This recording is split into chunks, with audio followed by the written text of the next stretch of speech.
नमस्कार दोस्तों, स्वागत है हमारे YouTube channel Swami Vivekananda study circle पे। एनटीपीसी का एग्जाम चल ही रहा है। तो आज 3 फरवरी 2021 के जो सेकेंड शिफ्ट के एग्जाम्स हुए हैं उसके क्वेश्चंस हम आपको देखेंगे यहाँ पे। और जिनका एग्जाम हो रहा है वो लोग इस नंबर पे अपना क्वेश्चन भेज सकते हैं एनालिसिस के लिए। तो आइए देखते हैं कौन कौन से क्वेश्चंस आए हैं, किस तरह से प्रश्न आए हैं। प्रश्न लगभग वही पैटर्न जो है सेम आ रहा है और उसमें बस क्वेश्चंस अलग पूछ रहे हैं, बाकी पैटर्न वही है। तो आइए देखते हैं कौन कौन से क्वेश्चंस आए हैं। तो देखते हैं, एक क्वेश्चन आया हुआ था, वन अनुसंधान केंद्र कहाँ पर है। तो वन अनुसंधान केंद्र उत्तराखंड देहरादून में इस बना हुआ है ये अनुसंधान केंद्र। तो उत्तराखंड के देहरादून में ये अनुसंधान केंद्र है। एक प्रश्न आया हुआ था, जीएसटी किस मंत्रालय ने लागू किया था। तो जीएसटी वित्त मंत्रालय ने लागू किया था। ये पूरा प्रश्न क्लियर हो नहीं पाया किस तरह से पूछा था, या शायद कौन इसका लेखा जोखा रखता है। तो लेखा महापरीक्षक जो है इसका लेखा जोखा रखता है। तो ये चीज आप ध्यान देना। अगर मंत्रालय पूछा था तो वित्त मंत्रालय।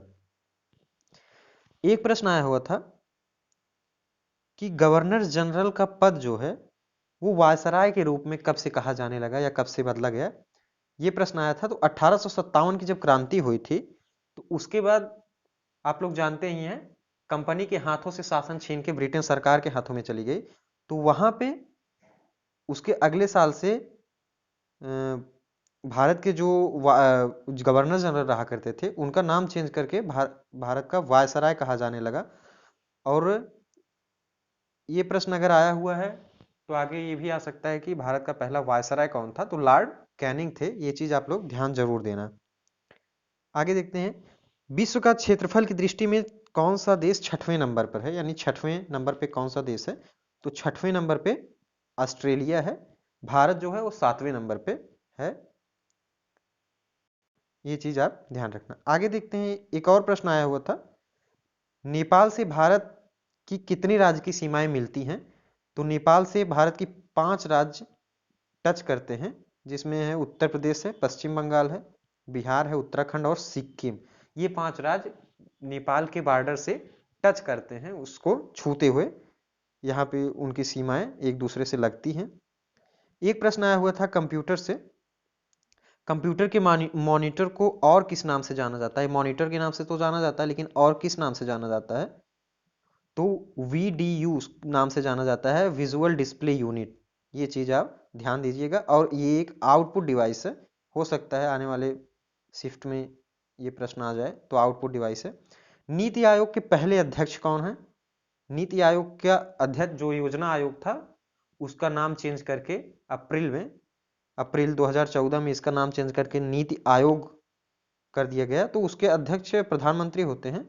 तो प्रधानमंत्री नरेंद्र मोदी पहले भी हैं और अभी भी नीति आयोग के अध्यक्ष हैं। कालिदास पुरस्कार कौन सा राज्य देता है। तो कालिदास पुरस्कार मध्य प्रदेश देता है। यह कला और संस्कृति के क्षेत्र में दिया जाता है ये पुरस्कार। एक प्रश्न आया हुआ था कि सबसे कम उम्र में नोबेल पुरस्कार किसे मिला। तो आप जानते हो सबसे कम उम्र में मलाला यूसुफजाई को मिला था। उन्हें 2014 में शांति के लिए नोबेल पुरस्कार मिला। उस वक्त उनकी उम्र महज 17 साल थी, यानी 17 साल की उम्र में इन्होंने नोबेल पुरस्कार प्राप्त किया था शांति के क्षेत्र में। एक प्रश्न आया हुआ था, भारत किस ग्रुप का सदस्य नहीं है। तो नाटो यानी नॉर्थ स्टील फॉर सॉरी यहाँ पे टाइपिंग मिस्टेक हुआ है, नॉर्थ अटलांटिक ऑर्गेनाइजेशन होगा।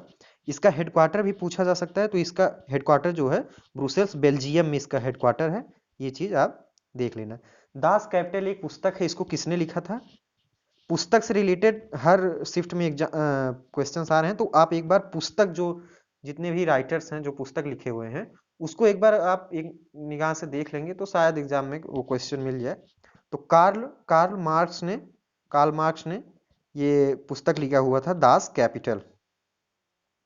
सियांग नदी पर केबिल पुल है, उसे पूछा है केबिल पुल सियांग नदी पे कहाँ पे बना हुआ है। तो सियांग नदी पे अरुणाचल प्रदेश में ये पुल बना हुआ है, केबिल पुल। ये चीज आप लोग देख लीजिए। तो आज के सेकेंड शिफ्ट के जो क्वेश्चंस थे जो मेरे पास आए हैं उसको मैंने आपको बताया है। आप चैनल को सब्सक्राइब कर लेंगे तो आपको एनटीपीसी का एनालिसिस बराबर मिलता रहेगा। और जिसका भी एग्जाम हो वो लोग इस नंबर पे व्हाट्सएप कर सकते हैं अपने क्वेश्चंस को, और उसका एनालिसिस आप इस चैनल पे देख सकते हैं। तो वीडियो को आगे शेयर भी कीजिए और चैनल को सब्सक्राइब करना ना भूलें। धन्यवाद दोस्तों।